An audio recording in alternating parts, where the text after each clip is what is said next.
Bueno, muy buenas noches. Muchísimas gracias por acompañarnos en nuestro primer piloto de un capítulo con invitados. Y para nosotros es un gusto tenerlos acá. La idea es que cada vez que sientan que quieran conversar, lo podamos hacer, también hacer preguntas. La idea es que esto sea un conversatorio. Entonces, bueno, vamos a dar inicio. Si nosotros hace 3 años atrás nos hubiéramos preguntado quiénes de aquí utilizan ya inteligencia artificial en su trabajo, probablemente todos hubieran dicho que no. Pero hoy la mayoría diría, no podría trabajar sin inteligencia artificial. Hasta muchos ni apagan el computador para dejar a la gente corriendo, ¿no?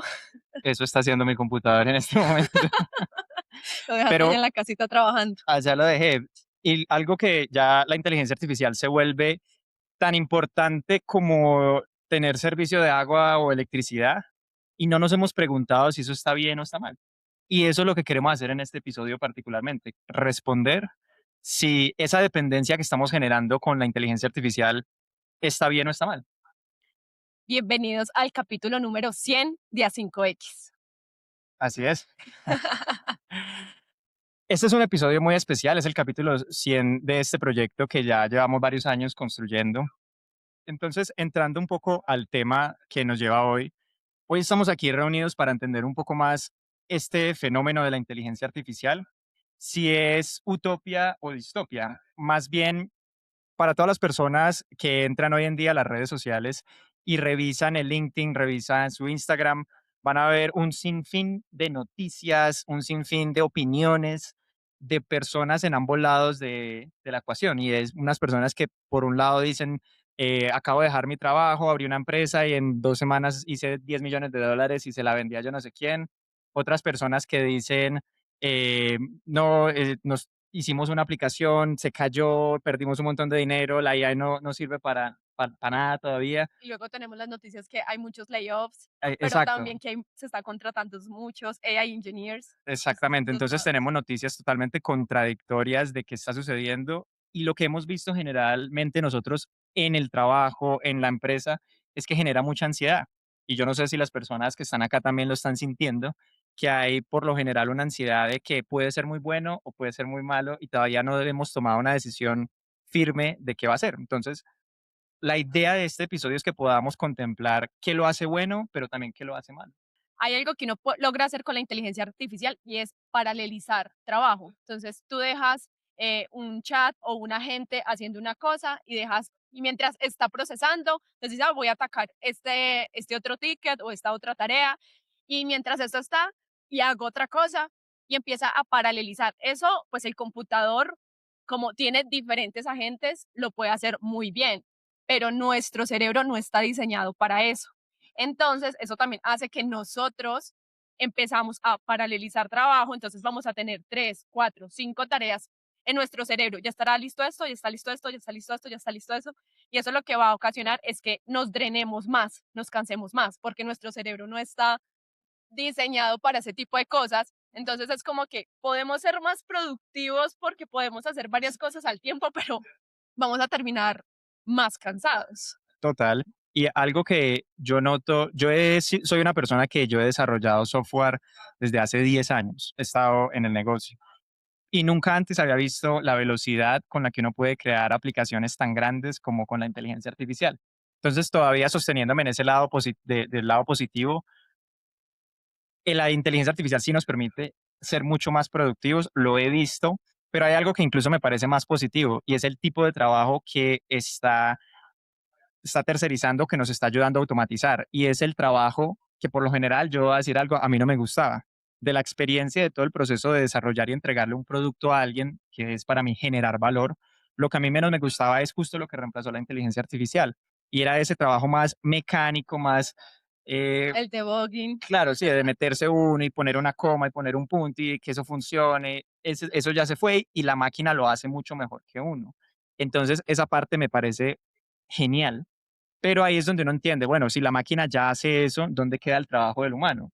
Y sí saca a relucir algo y partes de nuestro trabajo que son muy humanas. Y es un proceso de mucha creatividad, es un proceso muy analítico, es un proceso de toma de decisiones que, como tú dices, las decisiones nos cansan. Entonces, por esa razón es que se ve un poco todo eso, pero yo sigo muy positivo en que a mí me liberó de mucho trabajo que a mí antes no me gustaba y me ayuda a generar más valor en los proyectos en los que estoy trabajando. Pero ahí lo voy a anclar un poquito como más al lado distópico, porque si bien nos permite esto, ser más creativos, poder tomar decisiones, eso significa que uno tiene que tener un pensamiento crítico, que uno tiene que saber cómo discernir, pero digamos que para las nuevas generaciones, cuando hablo con profes, dicen, bueno, ya los chicos en el colegio están dejando ese pensamiento crítico. Entonces, digamos que para nosotros que ya tenemos una experiencia, nos potencia, pero para los que vienen, si no se les inculca bien ese pensamiento crítico, ese discernimiento, pues va a ser horrible porque van a tomar todo como una verdad absoluta y entonces en lugar de potenciar su trabajo con la IA, pues no van a potenciar su trabajo creativo. Claro. Y ahí voy a ir a un caso de la historia que el día de hoy quiero compartirles también algunos ejemplos que ya han sucedido antes.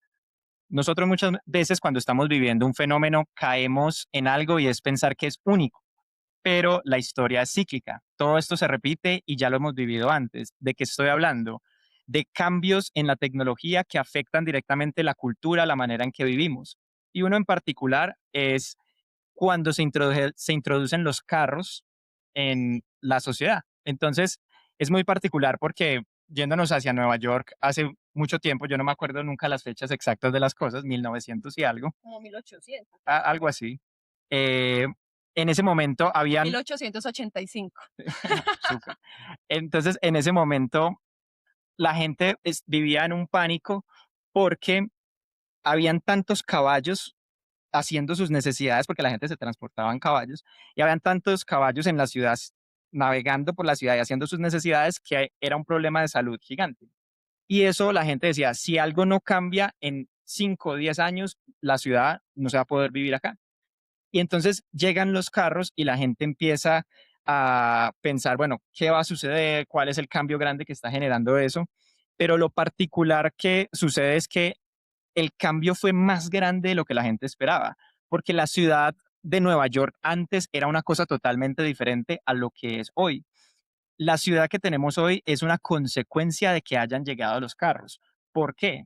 Porque sin eso nunca se hubieran construido las carreteras, nunca se hubieran construido lo que llaman en Estados Unidos los suburbios, que son la ciudad y las casas que quedan en todo alrededor, porque no hubiera habido la manera de llegar a la ciudad. Entonces, toda la ciudad, toda la manera en que la gente vive modernamente se recreó a partir de la llegada de una tecnología como el carro.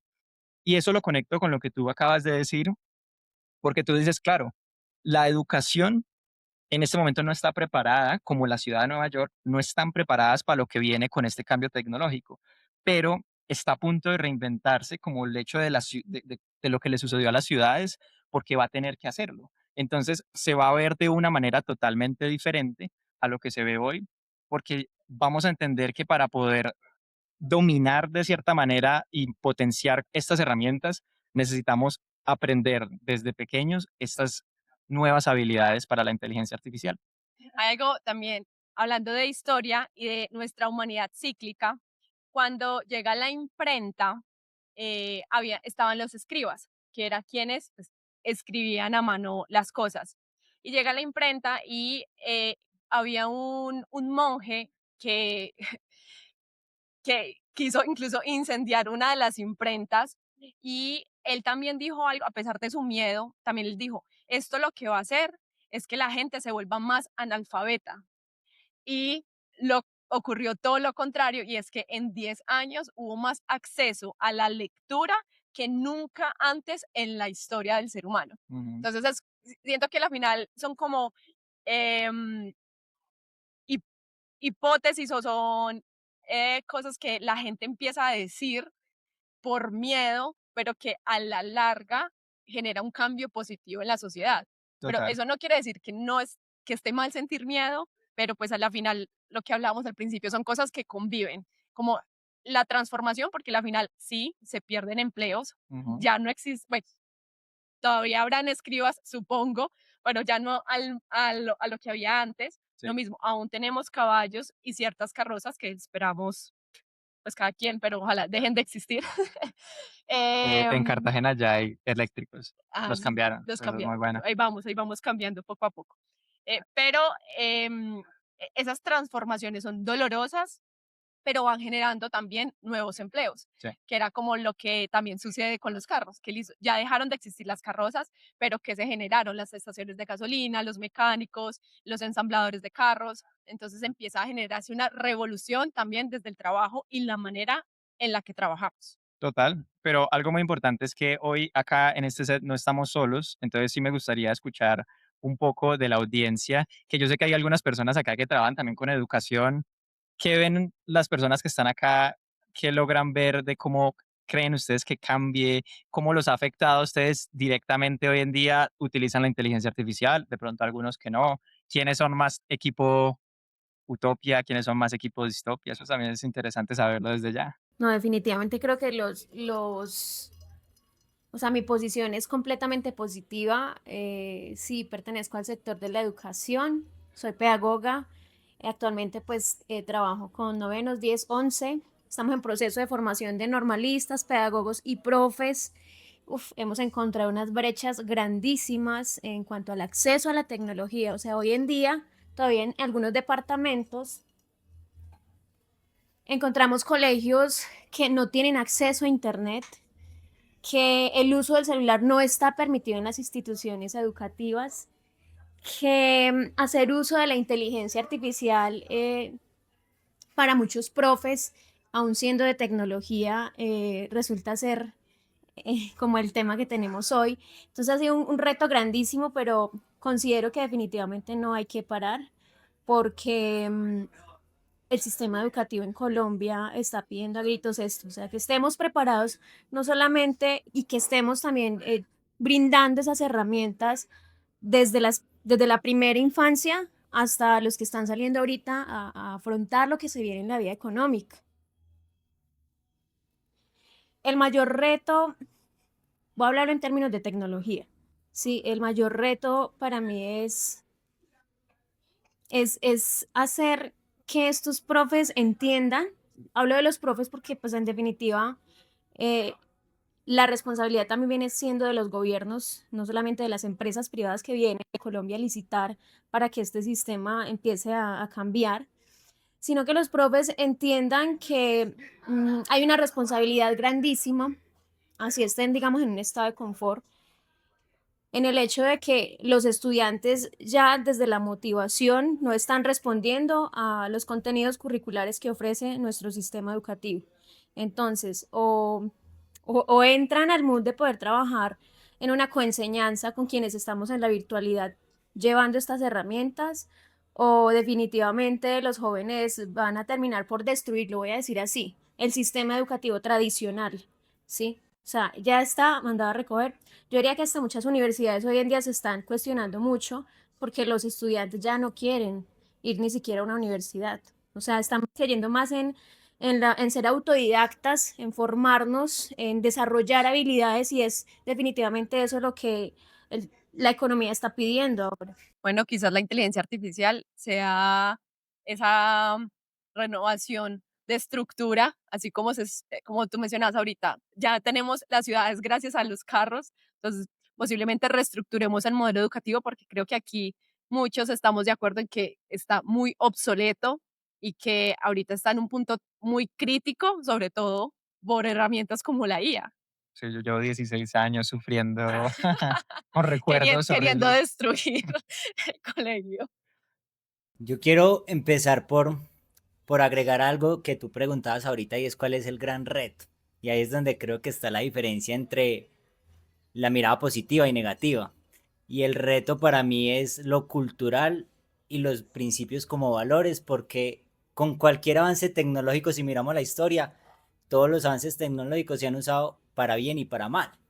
Desde el carro, pues el carro, cuánto no fue un avance para toda la humanidad, la facilidad de movernos, por protección, lo que hablaba ahorita Daniel del tema salubridad en la ciudad de Nueva York, muchas cosas positivas, pero también el carro se ha convertido en una de los vehículos, pues no por ser vehículos, sino de los elementos que causa más muertes a nivel mundial por los accidentes de tránsito. Lo mismo yéndonos a un caso más explícito, un arma, una pistola, pues se creó para defensa, pero también cuántas muertes no se han hecho por el mismo objeto. Entonces yo creo que si miramos la inteligencia artificial, el reto es mirarla siempre con esos valores humanos que todos tenemos. Como humanos somos altruistas, siempre pensamos positivamente y podemos hacer grandes cosas con ella. Pero también es innegable que se pueden hacer cosas muy negativas. Claro, un gran poder conlleva Una una gran gran responsabilidad. responsabilidad. Sí, hablando así también de frases célebres, hay algo que me parece bastante curioso en temas de retos que tenemos y es la tecnología siempre ha avanzado mucho más rápido de la capacidad que tiene el humano de cambiar. El humano cambia lento. Nosotros seguimos con muchos instintos que teníamos de hace miles de años que ya no nos sirven, pero seguimos con eso porque evolucionamos mucho más lento de lo que evoluciona la tecnología. Y ahí es donde yo veo un choque cultural grande en esto, que es lo que para mí genera la distopia. Y la distopia ha existido también en todo el tema histórico, porque cada una de estas cosas que tú estás, que hemos hablado de cuando surgió el, ¿cómo se llama eso? El printing press, La imprenta, sí. la imprenta, cuando los carros, cuando después tenemos la electricidad, cuando tenemos en cada momento de esos, hay una muy interesante que hablaron y es los contenedores. No sé si sabes que eso también fue el contenedor donde se lleva la mercancía de Ajá, China a otros lugares en los barcos. sí. Eso fue algo que no parece mucha tecnología, pero fue un suceso tecnológico que cambió mucho la manera en ayudó a globalizar la economía. Sin eso no hubiera existido. Claro. Esa fue una de las que no fueron tan bullosas. O sea, la gente no estuvo diciendo, ay, contenedores nos van a cambiar el Sí, sí. mundo, No ¿cierto? hicieron Exacto. huelgas. Pero cada una de esas tiene cosas muy interesantes y es que la historia en cada cambio de estos tuvo gente que perdió sus trabajos, que perdió la vida, que sufrió. Entonces, en el momento en el que surge el cambio, cualquiera de los cambios, siempre hay una parte negativa, siempre hay muertes, como estabas diciendo acá, siempre hay pérdida económica, siempre hay mucha cosa, pero la tendencia siempre es alcista, o sea, siempre es Ujú. positiva al final. Es decir, cada una de estas cosas tuvo momentos de bajones, pero a la final siempre también iba hacia arriba, un poco como el mercado y todas esas cosas. Sí, Eh, incluso aquí tengo un dato, pues estamos saltando en la historia, ¿no? Pero también decía que hay 92 millones de empleos en riesgo, pero también se van a crear nuevos en 170. O sea, estamos hablando de que hay 78 millones de empleos nuevos que se van a crear. Ujú. Sí, sí, eso me parece que es algo que siempre sucede. Hay otro caso, así hablando de historia, que es el cajero automático. El cajero automático es algo que yo sé que aquí tenemos por lo menos una persona de la empresa de Fuse, eh, y es algo que el del cajero automático, lo veo mucho como Fuse. ¿Por qué?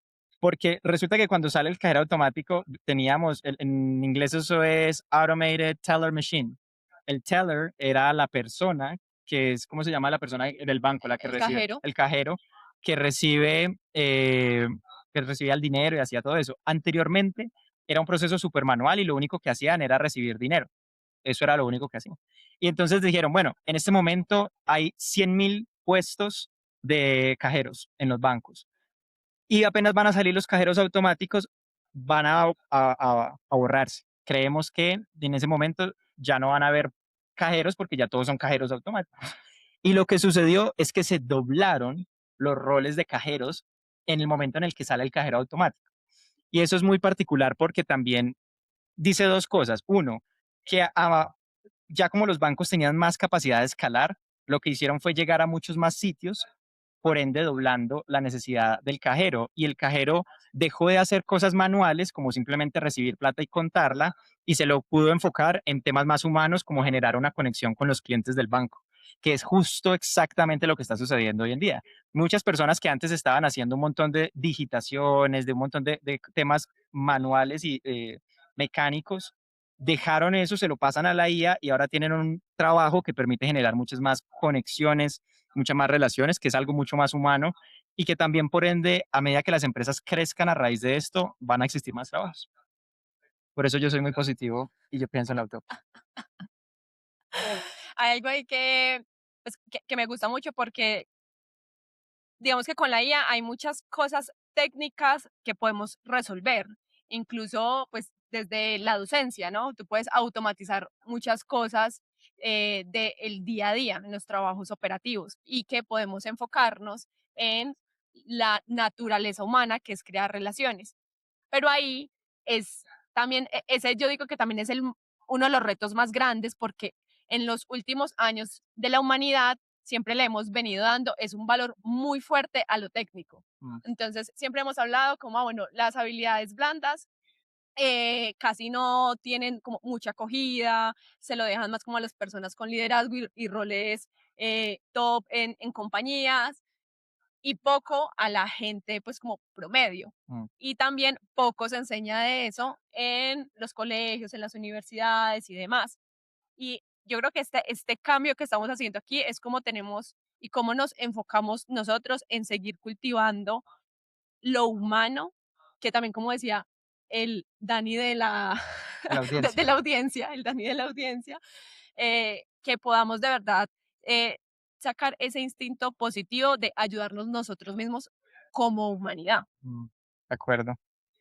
Sí, sí. Eso, muy de acuerdo. Y yo pienso que ahora lo que tenemos que ver es, y me gustaría también escuchar del público, ¿cómo ven ustedes que podemos trabajar en el cambio cultural? O sea, es decir, las personas, cómo hacerle entender a un docente, cómo hacerle entender también a un ingeniero, porque uno puede decir, un ingeniero están en la Inteligentes. vanguardia y están, y eso no es cierto, o sea, porque también yo en el trabajo todavía estoy trabajando muy duro para que todas las personas puedan hacer una buena acogida de la inteligencia artificial y la usen como herramienta, pero hay mucha resistencia. A la gente le cuesta mucho decir que van a dejar de hacer las cosas que ya llevan años haciéndola de una manera y hacer y adoptar una nueva tecnología, o sea, sea por pereza, sea porque por lo que sea, o sea, hay simplemente una resistencia humana al cambio.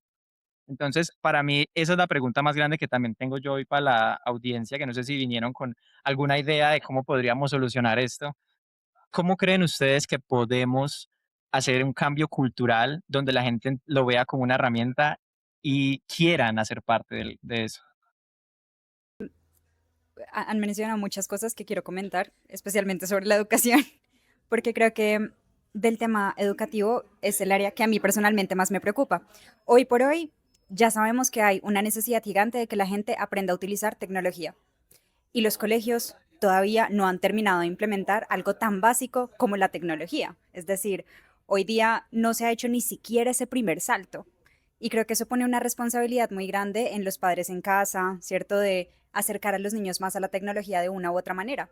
Porque si no se hace en el colegio, no lo están haciendo tampoco. Y aparte de una manera responsable. De una manera, además, porque tenemos el otro extremo, que son los niños que ya nacen digitales, que no pueden soltar un teléfono, que no tienen como esa resiliencia de esperar, de la paciencia, de... Lo hablábamos hace poco con un compañero y es, uno se crió con el televisor y a uno le tocaba calarse las propagandas y ver lo que estaban dando en el televisor. Hoy día no. Y esa paciencia también se tiene que cultivar de alguna manera. Eso también es súper importante. Y me parece que el problema más grande que hay es que ninguna de las cosas que realmente se tienen que desarrollar se están desarrollando en el colegio y desarrollarlas en casa es un reto muy grande. Entonces, creo que lo primero que hay que hacer es, uno, súper de acuerdo aquí con el comentario que se hizo ahorita, el gobierno tiene que hacer y tiene que comenzar a mover la educación hacia alguno de los dos lados o hacer alguna práctica más digital, más hacia lo tecnológico, hacia las nuevas como tendencias, o irse al, por lo menos desarrollemos entonces las habilidades blandas, ¿cierto? Pero una de las dos, porque no se están haciendo ni la una ni la otra, porque estamos con un sistema educativo que está mandado a recoger. Y yo pienso que lo que uno puede hacer desde, pues desde el hogar, será decir, desde la persona natural, es, por un lado, aprender uno mismo a utilizarlas, ¿cierto? Y por otro lado, también lo mencionaste ahorita otro compañero, y es como entender muy bien o apersonarse mucho de esos valores que uno tiene para poder utilizar uno mismo las cosas de manera responsable, porque creo que también desde el ser humano como persona hay que saber, sí, apersonarse de esas cosas, porque es muy difícil si uno simplemente va a decir que lo arreglen los Yo demás. tengo una idea como más controversial ahí y es que yo veo primero que todo la necesidad de que los adultos se formen de manera correcta, porque si los adultos no lo acogen, no hay nadie que le pueda enseñar a los niños, Sí. ¿cierto? Y ese es el reto que también estaba diciendo acá la compañera y es cómo hacemos que el docente entienda la importancia y lo vea como una herramienta que también coge y le enseña al niño, ¿cierto? Porque si no, o hasta los papás, si los papás en la casa no lo ven y no saben cómo utilizarlo, ¿qué va a suceder? Y me imagino que eso también se puede asemejar mucho a lo que sucedía con los carros. En algún momento salieron los carros y cualquiera iba y compraba y lo que veíamos es que en cada esquina, ¿cierto? Se chocaban. ¿Por qué? Porque no había ningún tipo de señales, no habían reglas y no había nadie que sepa conducir de verdad.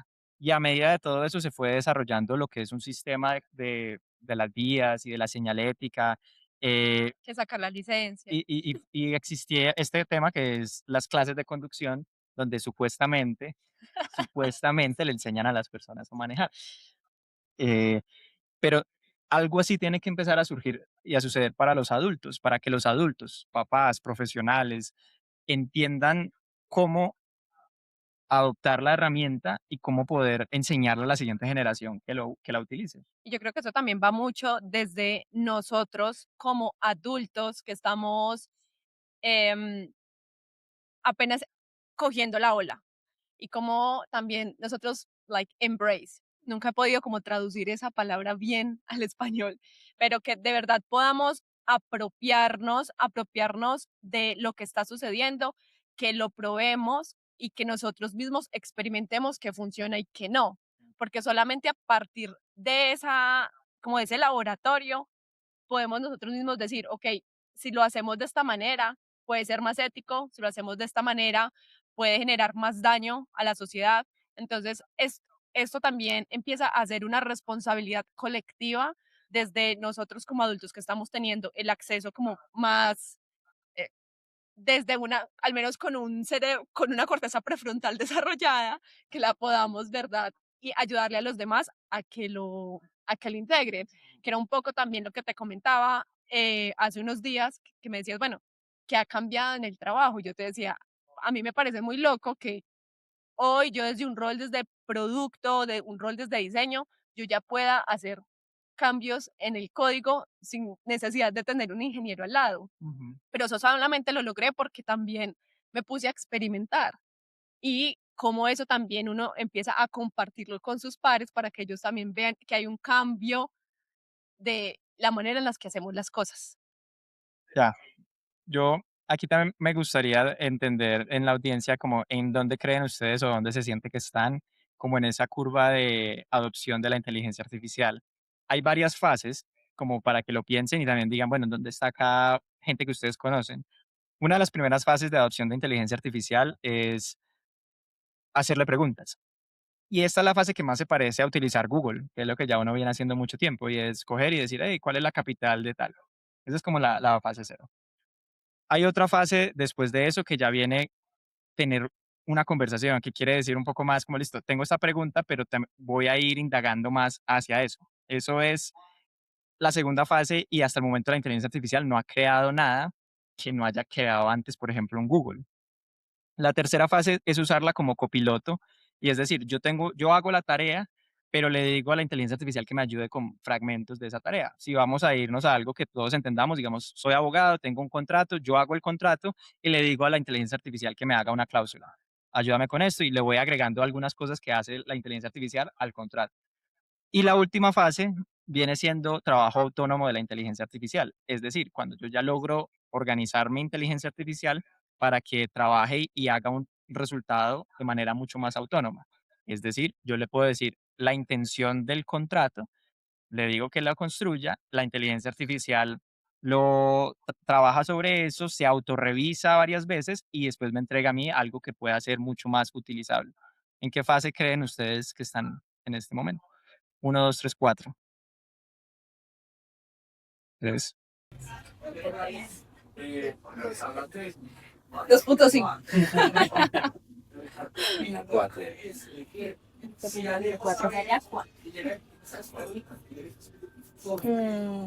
¿Qué pasa? Ay, yo diría 2,5. 2,5. Bueno, tenemos de 2,5 a 4. Está muy bien. Me siento como atascada en ese punto. Pues también trabajo en el área de educación y sé la importancia de la tecnología y de la inteligencia artificial porque tuve la oportunidad de practicar en el exterior la profesión y tengo evidencia de lo beneficioso que es en la educación en los niños. En este caso eran con niños con autismo. Y esto les permitía a ellos incluso comunicarse y nosotros como docentes entenderlos más, ¿cierto? Comprender su forma de aprendizaje. Pero también me encuentro yo como en un punto ahí en el que yo digo, no sé cómo, por ejemplo, yo usaba la inteligencia artificial para crear actividades para los niños y me daba miedo llegar a un punto en qué momento mi cerebro deja de pensar y todo se lo dejo a la inteligencia artificial, porque no quiero volver mi cerebro perezoso o poco creativo o poco eficiente para para la resolución de problemas. Entonces me da un poco de temor como no saber usar este tipo de tecnologías, pero tampoco sé cómo aprender más, ni dónde educarme, ni cómo mejorar ese conocimiento de, por ejemplo, cómo puedo hacer que la inteligencia artificial trabaje para mí. Como Dani, que lo deja todo el día 24/7 y se va a mimir tranquilo. Él decía eso y yo decía, pero déme el tip, ¿cómo hace eso? Yo quiero aprender eso. Mi hermano, él a veces me explica cómo programa la inteligencia artificial para que precisamente trabaje prácticamente para él, pero a mí me cuesta lograr llegar a ese punto. Entonces, no sé cómo podría uno avanzar más de ahí. Claro, y eso es bien particular lo que dices. ¿Por qué? Porque hoy en día hay muchos cursos que te enseñan como una actividad particular de la inteligencia artificial, como no, crea un agente y haz esto, cómo prompear, pero no hay, y creo que los cursos hoy en día están enseñando justamente esa etapa 0, esa etapa 1, esa etapa 2, pero si tú ya estás en una etapa 3 es como, bueno, ¿qué sigue? Y todavía no hay mucha educación o casi nada que te pueda llevar al siguiente salto. Y en este momento lo digo por experiencia, yo no vi ningún curso, yo me metí porque también tengo un conocimiento técnico, me metí ahí y estuve 3, 4 semanas como en una caverna haciéndole hasta que logré entender cuál era la mejor dinámica que funcionaba para que trabajara para mí. Pero no hay cursos y no hay contenido todavía, que es algo muy bueno que se puede hacer para que poder llevar mucho más esto a las personas. Sí, claro. Igual yo creo que ahí lo que hablamos ahorita también como el gap, viene siendo un gap técnico, porque a la final los que han sido ingenieros o los que han sido técnicos por años son los que son los que hoy tienen el agente Sí. corriendo. Entonces, para ustedes es muchísimo más sencillo lograr ese tipo de resultados. Yo creo que el primer salto sí, pero próximamente la tecnología no va a ser un problema. Yo creo que es un problema más de conceptualización, de entender cuál se convierte el rol de uno. Ujú. Y yo lo digo, en mi caso, yo en ese proceso yo tenía que entender cuál era mi rol en, en trabajar con la inteligencia artificial. O sea, si yo antes hacía este pedazo, si yo me subo a un nivel, ¿cuál es el rol que se convierte? Un ejemplo, y le digo, para mí es director de ingeniería. ¿Por qué? Porque como director de ingeniería trabajo yo hoy en día con 6, 7 agentes a la vez, que es como si yo tuviera un equipo de 7 personas y el trabajo es muy similar en el sentido de que las personas ya trabajan de manera autónoma, pero necesitan cada día en varios puntos, necesitan volver a enrutarlos hacia un buen resultado. ¿Qué quiere decir? Revisar, tomar decisiones y volver a enrutar el agente a que haga esas cosas. Que yo digo, bueno, si lo vemos hacia un docente, puede ser un tipo de coordinador, donde tiene también varios profesores y tiene que hacer algo similar en el sentido de poder enrutarlos, tomar las decisiones necesarias, que es justo el proceso que tú dices de no perder nunca la creatividad de no perder una toma de decisiones, que a la final es justo lo que nosotros hacemos mejor. Muchos de nosotros empezamos a tener acceso a herramientas, a información muchísimo antes que otras personas y cómo nosotros les podemos ayudar a esas personas que puedan ir también cogiendo la ola con nosotros para que esos cambios que se vienen, porque obviamente se vienen muchos cambios y ya los estamos viendo, pues los puedan manejar, los puedan navegar, los puedan surfear muchísimo más fácil. Sí, total. Yo ahí con eso siempre, yo pienso que el capital, lo que tú dices comercial, yo lo veo mucho como con ese tema como capitalista, que a la final como que se lleva, para mí es como se lleva todo por delante porque el progreso no se detiene. Y a la final el cambio termina siendo una cuestión de necesidad para muchas personas. Es decir, cuando la persona no se ve al borde de, o lo que se llama como tocar fondo, no saca la capacidad de reestructurar y de reconectar su cerebro para adoptar esto nuevo. Y es lo que termina pasando, y ha pasado en todas esas otros ejemplos que hemos dado, y seguramente va a pasar acá. Yo pienso que lo que muchos de nosotros pensamos es cómo podemos ayudar a que no tenga que llegar a eso. O sea, cómo podemos hacer que las personas puedan adoptarlo sin tener que ir y darse contra una pared, sin tener que ir y caer a tal. O tú puedes decir, bueno, lo que hacía antes lo hago ahora en el 50, o sea, tengo un 50% más de tiempo para trabajar más y sacar más valor y dar más resultados. Entonces, eso va a depender mucho en las personas. Es decir, hay gente que va a coger la inteligencia artificial y va a trabajar 16 horas como antes, pero va a generar muchísimo valor. Y otras personas que van a decir, wow, no, yo en realidad puedo seguir dando este valor y recupero un tiempo de mi vida para poder aplicarlo a otras cosas que me gustan. Y esa reflexión es muy interesante porque nosotros muchas veces caemos en el tema de que la inteligencia artificial o nos da A o nos da B. Y eso no lo decide la inteligencia artificial, lo decide cada persona de acuerdo a lo que le guste y las prioridades que tenga cada persona. Entonces ahí es cuando decimos la utopía o la distopía realmente es una premisa que se anula y es algo que puede convivir porque igual tendremos momentos en los que vamos a poder o exponer muchísimo nuestro trabajo o hacer trade-offs para un bienestar o un equilibrio dependiendo pues a nuestras, a nuestras metas personales. Exacto. Sí, es un potenciador, o sea, lo que nosotros queramos nos va a ayudar a potenciar eso también.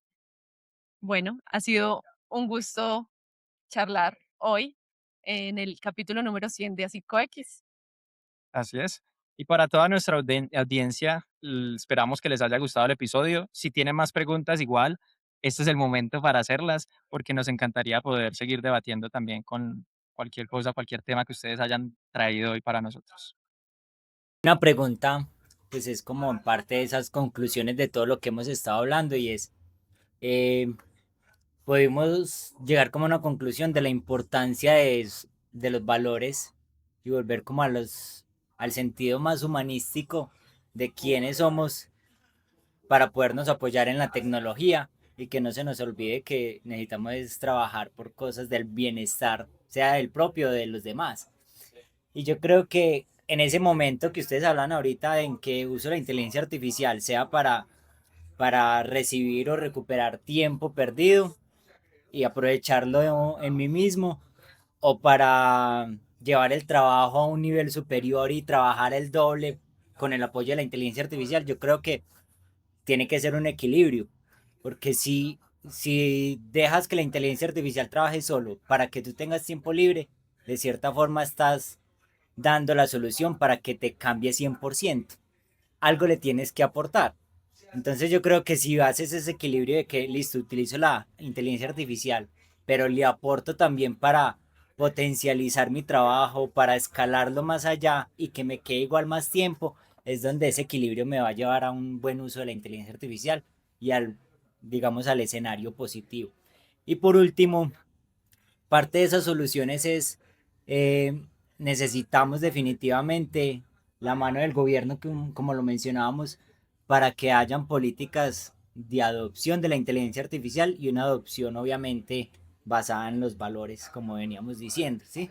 Que sea una adopción para el beneficio de la humanidad y no que podamos utilizar la inteligencia artificial sin ninguna política pública, que hayan esos lineamientos en qué se puede y cómo se debería usar la inteligencia artificial, que nos falta mucho. Obviamente hay países más avanzados que otros, pero pues hablando de nuestro país, creo que falta muchísimo en temas de políticas para adoptar la inteligencia artificial. Total, eso es una buena reflexión y yo creo que hoy en día en el mundo todavía los gobiernos, incluso de los grandes de Estados Unidos y China, que son los que están moviendo más esto, siguen estando muy como a un lado y están dejando que la tecnología avance y no se han metido todavía como a hacer reformas y hacer como organizar bien el tema. Pero me parece que es una buena reflexión. Yo también tenía una reflexión que me parece que me gustaría como dejarlos con esa reflexión y es, no sé cuántos de ustedes han en algún momento hecho un curso, leído un libro, un podcast o lo que sea de temas de productividad. ¿Todos? Nada. Bueno, entonces hay algo que me parece particular y es que hace unos años, o sea, 100, 200 años, la humanidad viene con un enfoque de productividad donde esa ha sido la meta, ser más productivos. ¿Cómo yo puedo ser más productivo? ¿Cómo puedo dar más? Y algo en todo este podcast y en este episodio que es especial, que es más allá de hablar de temas como muy factuales o puntuales, es más llevar una visión y es qué pasa a medida que esto avance cuando el humano no tenga que producir, ¿cierto? Ese concepto de productividad es algo que nos han metido, pero no siempre ha sido así. La humanidad al principio no tenía un concepto de productividad, eso es algo nuevo para nosotros. Y es algo que nuestra generación creció con ese, como con ese marketing de sé más productivo, haz más productividad, aprende a ser productivo, no pierdas tiempo, no hagas tal. Y nuestra formación y todo lo que está hecho, estamos hechos para decir, wow, ¿qué hago con mi tiempo? ¿Cómo está? ¿Cómo optimizo mi tiempo? ¿Cómo soy más productivo? Pero lo que nos lleva a esto a pensar hacia el futuro como visión es qué pasa cuando las máquinas son las que producen y el humano no tiene que producir. No es un tema de que no pueda sino no tiene que producir. ¿Qué hacemos todos en ese momento? ¿Cómo ven ustedes sus vidas y cómo si se han puesto a pensar qué harían ustedes si se separan de la producción? Y es decir, si ustedes dicen, yo no tengo que producir, ¿cómo cambiaría eso en las vidas de todos? Y eso me parece que es interesante y está muy de la mano con lo que tú decías de cómo el gobierno también va a tener que entrar a manejar eso y a decir, bueno, si la producción que es la base de la economía ya no existe o ya no es necesaria, ¿qué entra y qué nuevas leyes sociales entran a funcionar para que todavía la sociedad funcione? Entonces, eso es como algo que me parece a mí interesante para que todos pensemos, ¿qué haríamos si el día de mañana ya no tenemos que producir? Pues antes que nada, felicitarlos por este podcast número 100. Creo que desde el capítulo 1 he estado ahí con 5. Me encanta. Un proyecto muy bonito. Y esa pregunta para cerrar, me gustaría que ambos nos contaran, ustedes como personas conscientes, y yo los veo así, como empresarios de la tecnología. ¿Cómo harían ustedes para lograr unir a las diferentes industrias, ¿sí? En temas de actualización en tecnología? O sea, que todos estén como en una sincronía para que alcancen por lo menos una fase 3 en el uso de la inteligencia artificial. ¿Qué se les ocurre a ustedes para lograr ello? Yo creo que una cosa que es muy clave, porque obviamente es un tema incluso del mismo podcast, que es el liderazgo, y es también algo que resaltaba de tu reflexión, y es, hay que encontrar la manera de ser multiplicadores. Entonces es cómo podemos encontrar esos multiplicadores en cada una de esa industria que tenga gusto, que tenga pasión por querer enseñarle a los otros para adoptar las tecnologías. Porque al final tú vas a adoptar más fácil la tecnología con tu par. Entonces ahorita Moni se sienta contigo, ambas desde la pedagogía, y tú le podrías mostrar cómo has implementado tú la inteligencia artificial en tu vida.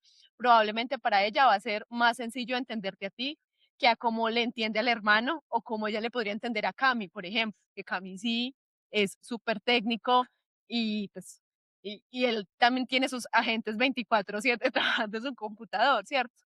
Entonces diría que eso sería como el factor más importante para ir generando un cambio en diferentes industrias. Bueno, qué bueno que Nat respondió de esa manera porque mi respuesta es un poco más cruda y es, para mí hay que alinear los incentivos. ¿Y qué quiere decir eso?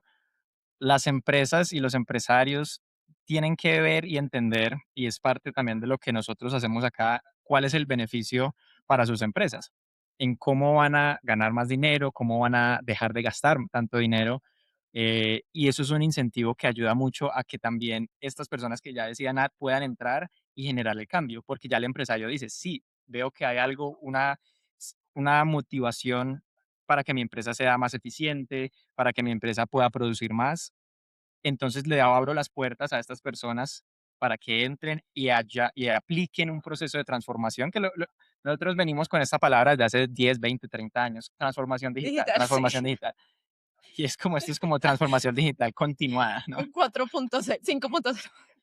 Pero es el mismo proceso y la gente tiene los empresarios van a ir entendiendo y unos, como les decía al principio, unos a las buenas, otros a las malas. A las malas es que estoy a punto de perder mi negocio porque no adopté esto antes, venga, ¿qué hago ahora para poder Sí, o salvarlo? lo perdí y me reinvento con uno nuevo. Correcto. Entonces, yo creo que es un proceso mucho de poder alinear eso, de esos incentivos, y esos incentivos también se van alineando a medida que las personas encuentren maneras de monetizar este tipo de cosas. Es decir, la gente como la que tú dices tiene que ser consultora, tiene que ser asesora, tocar puertas, hacer mercadeo y ayudarle a las empresas, a los colegios, a las instituciones financieras, públicas, lo que sea, a poder transformarse. Esa es la única manera en que va a funcionar.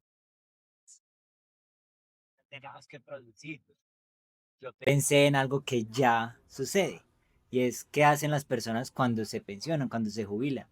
Y una vez ve escenarios que la persona que no hace nada Uy, se enferma, se enferma, entran en depresión, entran, exacto. se mueren más rápido. Mientras que otros, no sé, se ponen a revivir gustos o hobbies, carpintería o cualquier jardinería, cualquier otra cosa. Esas personas son las que como que logran perseverar por muchos más años.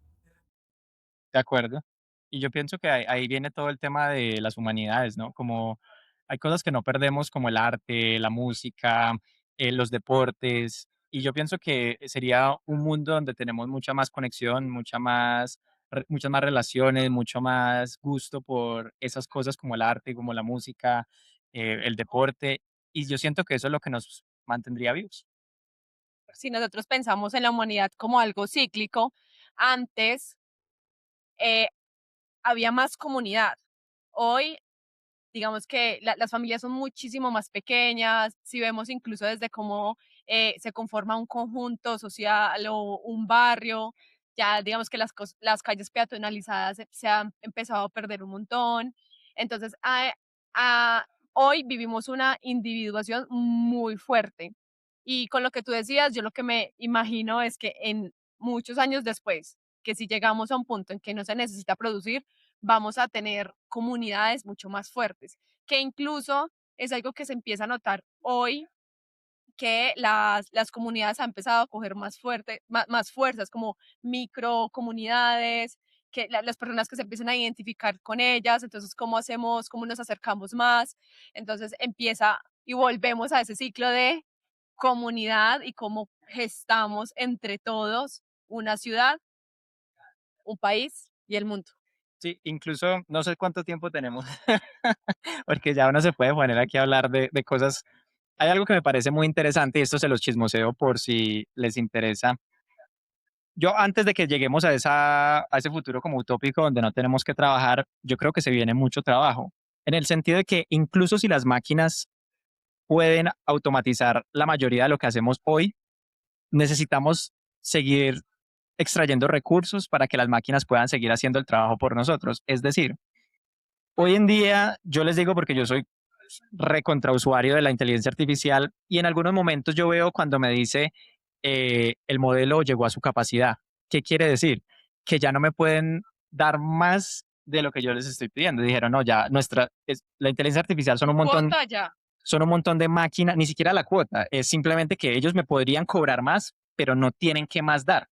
O sea, ¿por qué? Porque la inteligencia artificial son unas fábricas gigantes, unas warehouses gigantes, donde meten miles y miles de computadores a que hagan ese cómputo que nosotros consumimos como inteligencia artificial.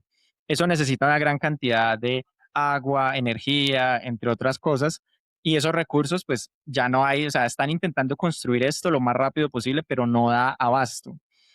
Y hay cosas muy interesantes que obviamente, si ustedes conocen a Elon Musk, que viene haciendo pues el tema de sacarnos de la Tierra y llevarnos a otros planetas.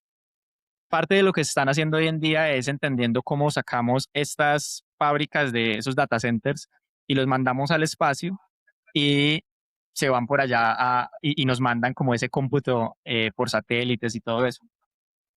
Entonces, todo como que una revolución lleva a la otra y eso lo leía en un libro hace poco y eso me parece que es muy emocionante. Si ustedes han visto Star Wars, Star Trek o cualquiera de esas cosas de galaxias, a mí me parece que en realidad estamos bastante cerca. Estas personas están llevando mucho esto a la luna, donde van a construir allá sus data centers y no es muy loco pensar que después se vayan a Marte y hagamos siguientes saltos a diferentes lugares. Porque la realidad es que la Tierra no nos va a dar para la cantidad de recursos de datos que necesitamos y eso va a generar que la industria nos lleve a poder lanzar esto en otros planetas. Y eso me parece que es súper loco porque de pronto a nosotros nos toca una ida a Marte y pues, bacano, ¿no? O nos toca a lo Dune a ir a buscar un planeta y colonizar, porque allá está donde El está el recurso recurso más que no preciado necesita. para sacarlo. Entonces, bueno, con un poco de ciencia ficción también los podemos dejar. Entonces creo que ahora sí ya con eso nos vemos en el capítulo 101. Hasta la próxima. Muchas gracias a Muchísimas todos. gracias.